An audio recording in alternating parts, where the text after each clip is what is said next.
Sir जो है सबसे पहला सवाल तो हमारा आपसे ये रहेगा कि जो शिक्षकों के तबादलों के नए आवेदनों पर जो रोक लगाई गई है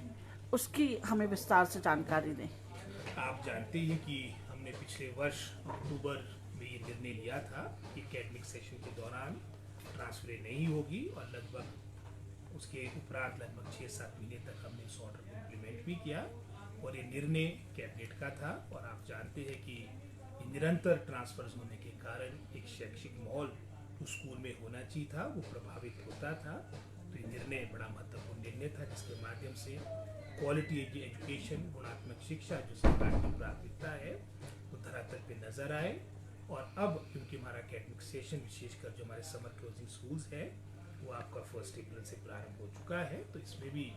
लगभग ये मानिए आपके 15 दिन का हमने समय दिया था कि जो नीड बेस्ड ट्रांसफर्स हैं इन जनरल हमने ट्रांसफर पे बैन नहीं उठाया था जो माननीय मुख्यमंत्री जी के निर्देश थे, लेकिन जो नीड बेस्ड कोई ऐसे मेडिकल ग्राउंड पे कोई वैकेंसी पे म्यूचुअल इस तरह के जो प्रपोजल्स थे, हालांकि सेशन के दौरान भी जो बजट सेशन आपका मार्च के महीने में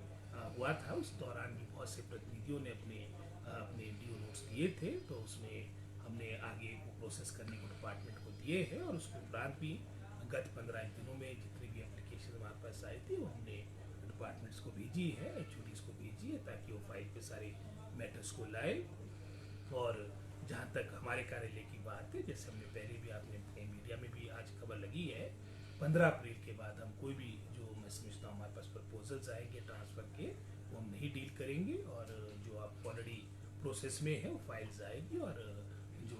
फाइल्स में जिस तरह से रिकमेंडेशन होगी उसमें आगामी कार्रवाई की जाएगी। और ये बैन निरंतर आपके एकेडमिक सेशन के दौरान लगा रहेगा।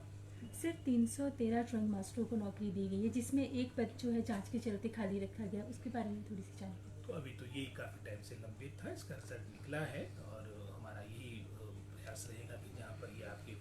पोस्ट खाली है विशेषकर जो हमारे फार फ्लंग एरियाज है वहाँ पर इन पदों को भरा जाए। जो आप खाली कह रहे हैं कि कुछ पोस्टें खाली रखी है, इसके बारे में मैं पूरी जानकारी प्राप्त करके आपको बताऊँगा।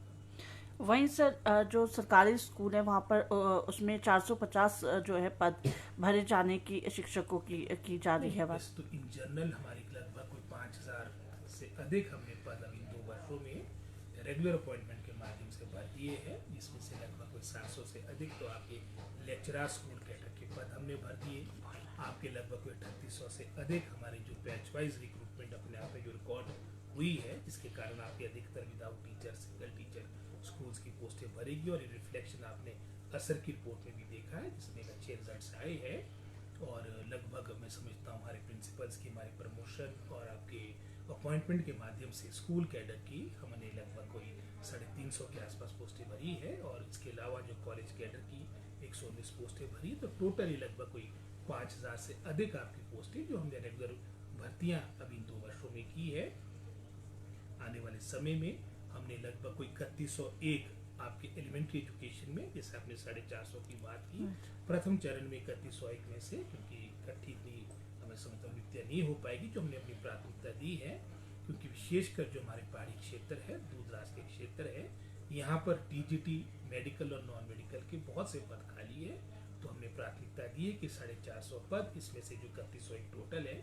जिसमें लगभग कोई 1700-1800 जीबीटी के टीचर्स की आपकी अपॉइंटमेंट होनी है, 1100-1200 आपके टीजीटी तीनों श्रेणी के। तो ये हम पहली प्राथमिकता हमने ये दी है कि जो टीजीटी मेडिकल और नॉन मेडिकल जिनकी आवश्यकता फील्ड में है इनकी नियुक्तियां हो, इसकी चयन प्रक्रिया शीघ्र प्रारंभ हो और चरणबद्ध तरीके से टोटल जो 3101 की जो हमने रिक्वेजिशन भेजी चयन आयोग को ये भर्तियां हो।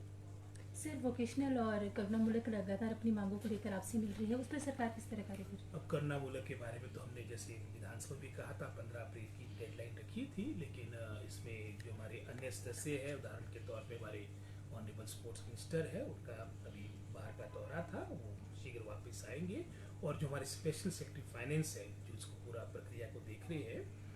वो भी अभी अवकाश में गए हैं और हफ्ते के अंदर वो जैसे ही आते हैं। और माननीय मुख्यमंत्री जी भी इसका खुद मैं समझता हूँ हस्तक्षेप कर रहे हैं। आज भी बैठक रखी थी इसके बारे में और इन्हीं कारणों से थोड़ा हमने इसको आगे डिले किया है। और हमारा पूरा प्रयास रहेगा कि शीघ्र इसी महीने ये मीटिंग हो जाए ताकि इसके बारे में निर्णय ले और वन गो में जितने भी ये लंबित केसेज है आपके सेंक्शन हो, अप्रूव हो और साथ ही साथ जो आपने वोकेशनल ट्रेनर्स की बात की है, इनके बारे में भी मैं समझता हूँ जो संभव हो पाएगा, जो प्रदेश सरकार कर सकती है, उसमें हम पहले भी पीछे नहीं हटे हैं और आने वाले समय में भी जो सकारात्मक रूप से पॉजिटिवली किया जा सकता है, उसके लिए हम वचनबद्ध हैं।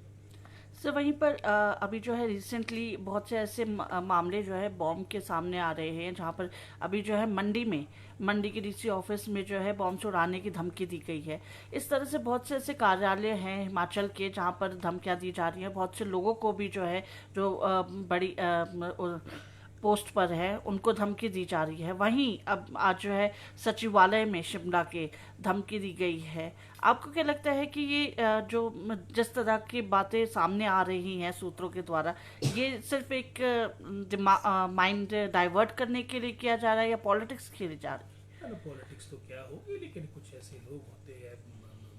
एंटी सोशल का वो डिस्ट्रक्टिव लोग, जिस तरह की धमकियाँ देने की बात है, लेकिन निश्चित रूप से सरकार इसको सीरियसली लेगी और जो भी इसमें सख्ती से कार्रवाई करनी होगी हम करेंगे।